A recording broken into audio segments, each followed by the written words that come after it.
Okay, so this reading is an effort to understand you yourself more deeply, how you operate in love, what keeps you stuck, what's your personal Achilles heel.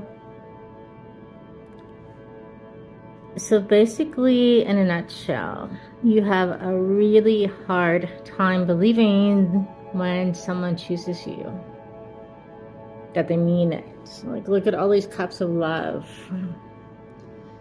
They've all been brought to the table for you, and you can't even accept one. You think it's just superficial, it's going to change, it's going to fade. This has got a lot to do with how you see yourself. Filters of the past, trauma you've been through, just your personal belief about how worthy you are to be loved. And unfortunately, it's a big lesson. This is protected love, I feel, with your person, but it's a big lesson that you've been presented with to go through. Because unfortunately, until you're able to fully heal this or close to heal this within yourself, you're not going to be able to believe in the love. So belief is your Achilles heel. And digging deeper into it, I think that this comes from a past trauma where a previous partner basically told you that you weren't worth it, you weren't attractive, you weren't valuable. Whatever they did, I feel like your self-esteem took a really brutal beating. And then yet you got out of that. You got out of that when you never thought you could and began a new cycle. And kudos to you. You have to actually recognize what an accomplishment that was, like what that meant, like how not easy that was to do that. And I think you have met your twin flame, your person who's supposed to be with you in your life, but you can't fully accept it because of past pain. You're always feeling like you got one foot out the door and they've got one foot out the door, and as if self-fulfilling prophecy, right? You have done a lot of work, and it doesn't mean that you can't be in a relationship, but this is an awareness you have to have about how you're showing up and questioning the connection all the time. You don't believe that you've each met in this twin flame connection with 2 wands from them, 2 wands from you, to build this fairy tale of faith, certainty, truth, and love. And your inability to believe in their commitment to you creates a cycle where this person wants to stop giving to you because they don't know how they can convince you, and yet you're each other's safe space and strength. And despite the separations, despite the miscommunications, despite it all, this love is infinite, and this is why you signed up for this dynamic, to help each other heal through this.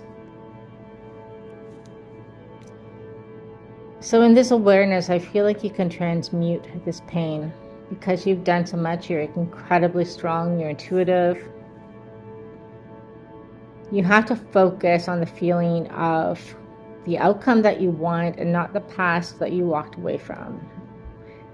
You have to focus on the feeling and the outcome of what you want and not the past pain that you walked away from. You have to make that shift, reprogram your mind, create new neural pathways. It's going to create a physical reaction in your body with time and repetition.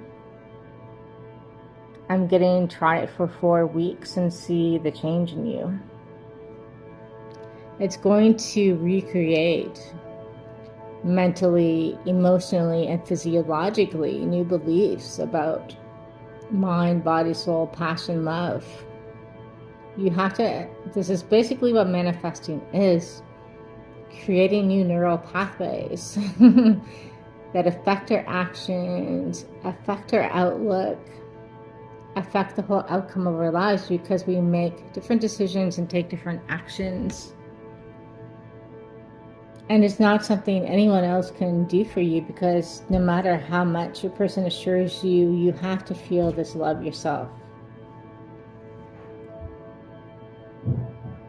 So you have to accept the truth, and that is that they love you. Right now they may not be with you, but it's because you both have healing to do. This is the final frontier, I'm hearing. Like, you guys have come so far. You're so close. You didn't come this far to only go this far, but this is a big and deep lesson for you, absolutely, because you're meant to have this 10 of Pentacles love with them. But it's not without some tests first to see if you really want it and if you're both really willing to level up. This is 10 of Cups love with a practical plan and a strategy and blessings of the ancestors. It's the passion, it's the commitment, it's the kids, the pets, the home, whatever you may want. It is a wish fulfillment, but the final cup has to be brought by you to yourself. So once again, I'm going to say this, and it's so important. Please, please, please. Be vulnerable and open, and watch the words you speak. Speak love to yourself. Spend a significant amount of time imagining the feeling of the outcome as if you already have it, and that will like literally transform everything within you. There is no magic. It's actually really on a spiritual, emotional, and a very physical level. And the physical, I work in science, may be the most important part because it's going to create new pathways of action in your mind. It's going to shift the actions that you take.